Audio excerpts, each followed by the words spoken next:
You know, when we think about war, we usually picture generals, maps, big historical timelines.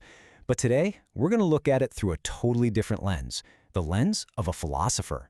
We're stepping onto the most challenging territory of all, the internal battlefield. Think about how we talk about war. It's almost always about the numbers, isn't it? We're just so used to understanding conflict through these cold, hard figures, as if the entire story can be told with data.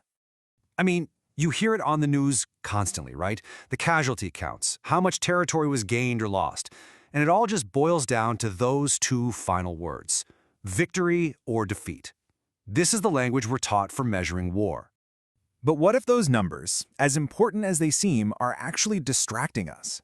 What if the most critical question isn't about the what or the how many, but about something much, much deeper? And this is the question at the very heart of it all. It's not a military question.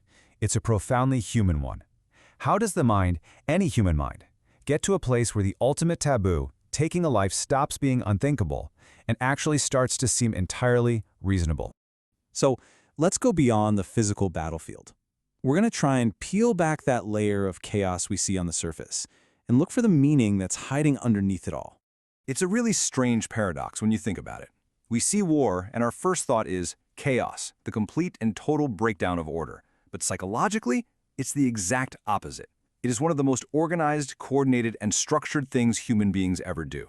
And that organization, it runs so much deeper than just troop movements. It's actually built on these three invisible pillars: belief, obedience, and meaning. See, people don't just fight because someone tells them to. They fight because that order taps into a powerful story they already believe in. And this brings us to how morality itself gets completely remade, how we step into what's called the gray zone. And this is where the picture starts to get really uncomfortable. This idea gets right to the heart of why war is so incredibly hard to stop. It's almost never a simple story of good versus evil. War exists, it thrives in that gray zone, that murky middle ground where both sides believe, with absolute conviction, that they are justified. Now, here's the key thing to understand. Morality doesn't just disappear in wartime. That's a huge misconception. Instead, the entire moral framework gets a radical overhaul. The rules don't vanish, they're just rearranged to serve a new and very urgent purpose. And the way this works is, well, it's startling. In peacetime, killing is the ultimate crime. In wartime, it gets framed as heroic. Lying goes from being a moral failing to a clever strategy. Cruelty becomes a grim necessity. The actions themselves don't change, only what we allow them to mean. So how on earth does a transformation like that actually happen? Well, it all comes down to the power of meaning and how that meaning can be mobilized. We tend to think of power in war as tanks and drones and armies, but what if the real power, the most fundamental kind, isn't about weapons at all? What if it's the ability to define what things mean in the first place? And this is what that power looks like in action.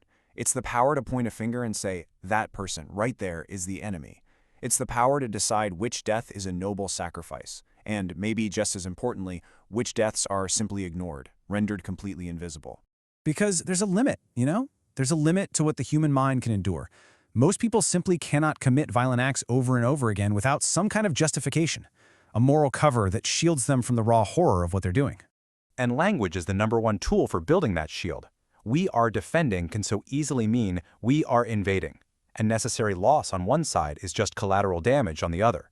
The meaning shifts, and that psychological shield is built, word by word. Okay, now we're getting to what is maybe the most disturbing idea of all: war's existential appeal. The idea that it can actually be seen as a twisted solution to our everyday confusion. And this is a really tough thing to grapple with. The idea that war's deepest appeal isn't some kind of bloodlust, but a desperate need for something our complex, messy, modern lives often lack: simple, absolute clarity. And this is how war delivers that dark solution. Suddenly, life becomes brutally simple. There's a clear enemy to fight, there's a defined mission to complete, and there's a group you belong to, a tribe. In an instant, life's most confusing questions get these simple, stark answers. So the terrifying thought is this: war isn't just a failure of politics. It persists because it can fulfill some of our deepest human needs, for identity, for purpose, for order, in a way that our peaceful, often ambiguous world sometimes really struggles to. So after all that, What does it all mean? In the end, it seems like war acts as a kind of mirror, revealing something really fundamental about who we are. So what is war, really? It isn't just some external event happening out there. It's a mirror that reflects what a society truly values and what it's capable of when it feels its very survival is on the line. And here's the final takeaway, the thing to really sit with. War doesn't create monsters. It doesn't corrupt our nature. Instead, under the immense pressure of a perceived threat, it simply reveals what was already there, our capacity for incredible sacrifice and for unspeakable cruelty. And that's exactly why we're looking at this as a philosophical question. The goal isn't to find some simple 5-step solution to end all conflict. The goal is to understand the deep psychological architecture that makes stopping war so profoundly and tragically difficult. Which leaves us with one last question. We think of the battlefield as a place on a map, right? Marked by trenches and flags. But what if the most important battlefield isn't out there at all? What if it's inside the human mind?